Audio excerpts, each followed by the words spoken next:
are at the workshop and the earth is full. My name is Doug and I am glad you are here because this is the very exciting part 5. It's a restoration of a 1965 Cox slot car, one of the cool ones, the most sold slot car of the year, the Chaparral 2. Well, since you've been gone, I've been doing a little bit of fiddling sort of on my own. Remember the old tarnished frame? This is made of magnesium and it turns to a white powder. The oxide makes this thing look ridiculous as it gets old.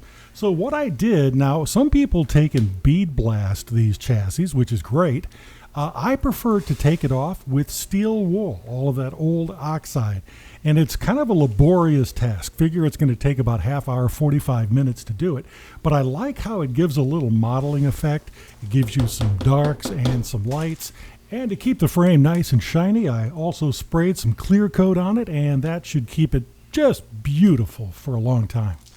Anybody that tells you a soda straw is going to stay in the environment for 10,000 years, you can now laugh in their face because you saw what happened to that 50-year-old tire. And anybody that's worked on cars will tell you, you leave plastic alone too long, it starts to off-gas, the chemicals start to separate from each other, and it turns to dust. So we got a new set of tires here to slap on, and they look pretty reasonable. Now, this may just be me, but I think the chassis looks better than when it was new because it has that beautiful gloss to it. We're going to start piecing this thing slowly back together. I had to remove the wiring from the chassis to be able to do all this work on shining up and taking the oxide off of the chassis. So we are going to put new brushes on. Now, instead of buying them secondhand or buying NOS brushes, I decided to buy 6 feet of this brush material. And I think it was every bit of $3 on eBay. We'll make our own brushes from that. With the chassis taken care of, let's get back to working on the body, which ends up being a series of coats of primer and sanding and then dusting off and making sure that we clear out all of those shut lines that tend to fill up. And even though I've done a lot of sanding on this vehicle, you can see that we've still managed to maintain those crisp body lines. And taking a look very closely, you can see we still need to work a little bit on the nose cone, on the passenger side door. Also, the front fascia needs a little bit of attention. But overall, I think we are making progress. The Chaparral that we are trying to recreate here has no front fins. In 1965, there were at least 2 of these Chaparral 2s that were actively being raced. One was driven by Hap Sharp in the 500-mile race. The other Chaparral 2 was driven by Jim Hall and didn't have as many aerodynamic features to it, and it raced in the spring race at Bridgehampton. That's the one we're recreating today. Several different brands did Chaparral 2 slot cars in 1965. One was Strombecker, another one was Monogram. The best one was the one that is shown here. The Cox had the interior that was built in, except it was missing some interior details, such as the console that held the shifting mechanism and the fact that the floor wasn't completely closed in. We'll try to fix that here. Well, I think you noticed that I pulled out some more of that note card that I used for my cardboard aided design, and I used that just to give me an idea where I was going with this console part. So yeah, the interior can be kind of tricky to put parts into. You just have to make sure you use the driver. Stick him in, pull him out, stick him in, pull him out, because you don't want him to interfere with anything that you're putting in. And you'll notice at the end, we don't totally close it in, but we do a really good job of making it look like it's complete. One thing that makes the 1960s Cox slot car so cool is that magnesium frame. One really cool thing about the magnesium frame, well, it was actually being used in sports cars of the time. It was very lightweight and strong. Now, one of the bad things about it, it also encroached up into the interior area. And as you see in the body, they had to cut out a lot of the floor and dash area just to be able to fit in that chassis. We're going to try to hide that. If you take a close look at the interior of this car back in '65, it actually had some hollows in there that aren't represented in the car, as you can see, with little braces.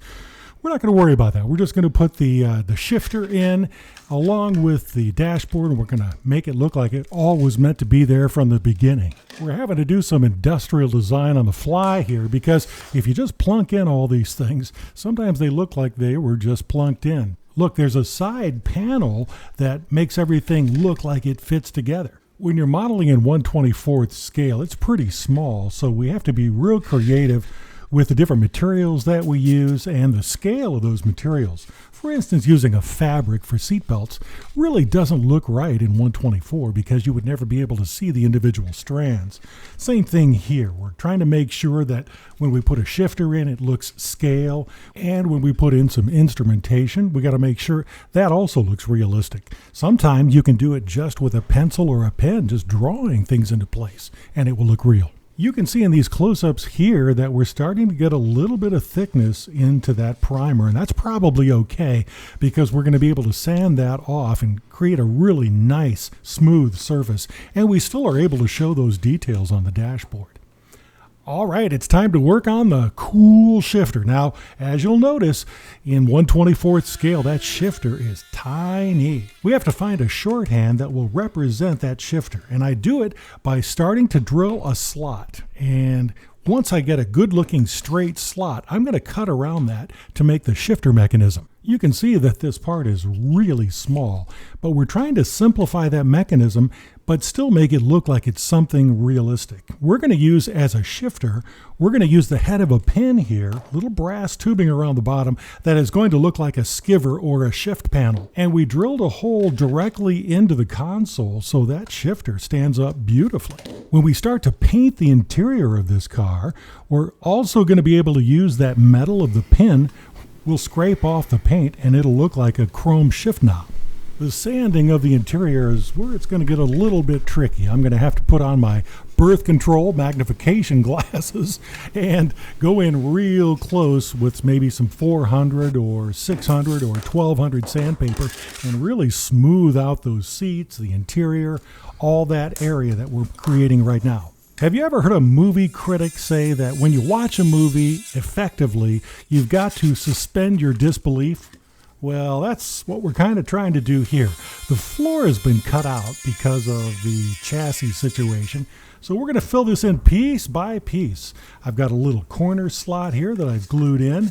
I think whoever the designers were at Cox back in the 60s, they had a flair for the weird, because this driver just looks kind of odd. He's got one full leg and he's got one that's chopped off way too short.